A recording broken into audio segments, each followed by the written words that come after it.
If I can stop one heart from breaking, I shall not live in vain. If I can ease one life the aching, or cool one pain, or help one fainting robin onto his nest again, I shall not live in vain. A woman, brilliantly gifted, hiding from the world, puts pen to paper and creates some of the most noteworthy poetry known to mankind. In this documentary, we will take an in-depth look at the life and historical effect of the one and only Emily Dickinson.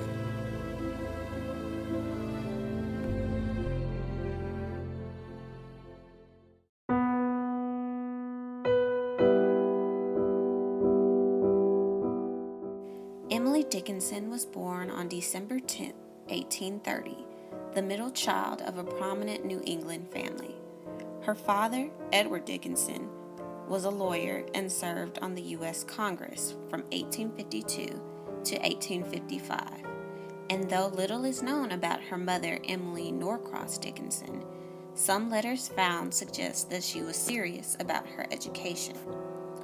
Emily received a quality education herself, attending Amherst Academy and the Mount Holyoke Female Seminary, though she often missed much of the school year due to illness and depression. When she withdrew permanently in 1848, her fragile emotional state was believed to play the primary role. From there, she slipped into an isolation that would serve as her most productive writing stage. There's so much about her life we don't know for all the data. In some ways, she's as mysterious to us, I guess, as Shakespeare, about whom we have a good deal less of the way of information.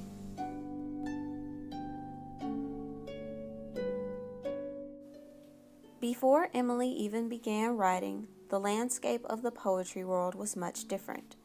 Poems were mainly written by men and enjoyed by the rich upper class, who had the education and the leisure time to enjoy such things.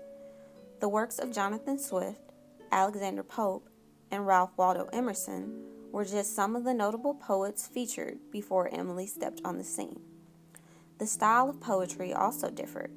The 18th century featured heavy themes and styles characterized by neoclassicism, such as order, balance, and harmony, a style Emily would later go on to challenge.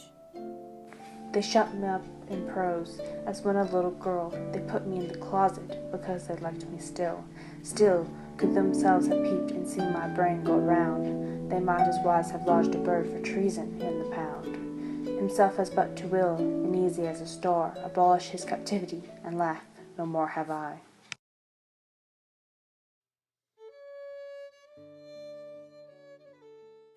The reclusiveness of Dickinson is thought to be partly due to her responsibilities of tending to her sick mother and partly due to her own mental illnesses.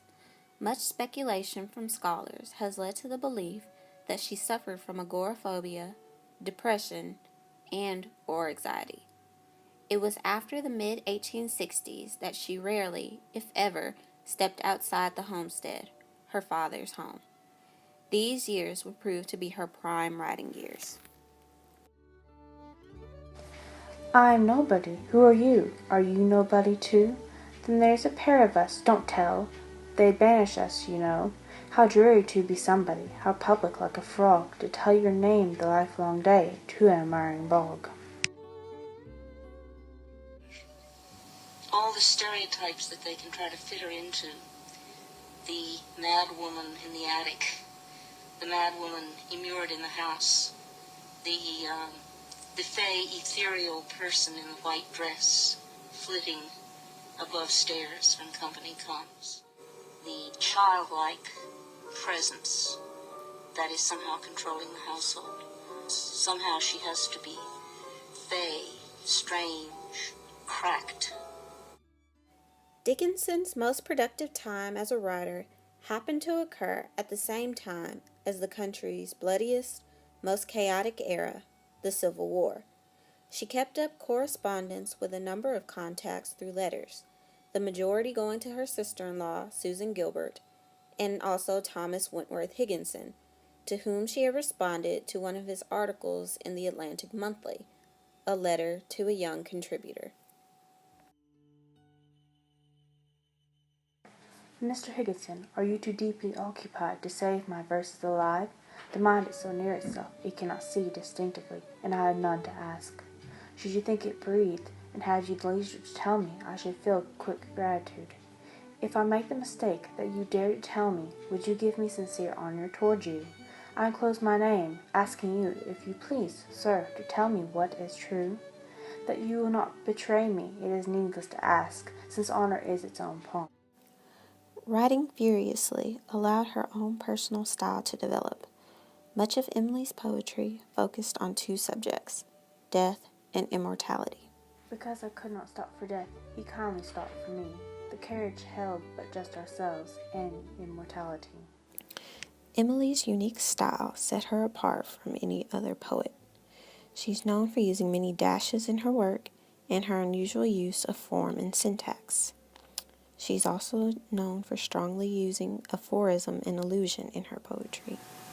If you read Dickinson against the background of the so-called poetesses of the 19th century, of the American 19th century, the poets, the women poets whose works were being published in magazines and anthologies, you really understand what a departure she was, and why, although there were many women poets writing, she must have felt herself to be so outside of that convention, that tradition.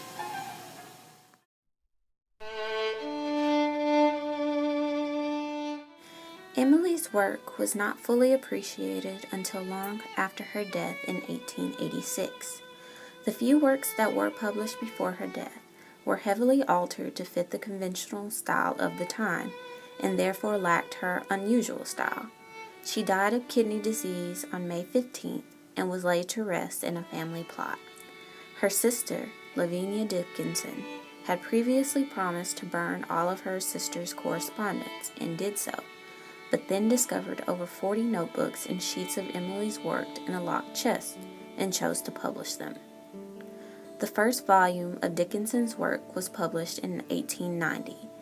The official full compilation, The Poems of Emily Dickinson, was released in 1955. Her popularity soared once her poems were released in their intended form.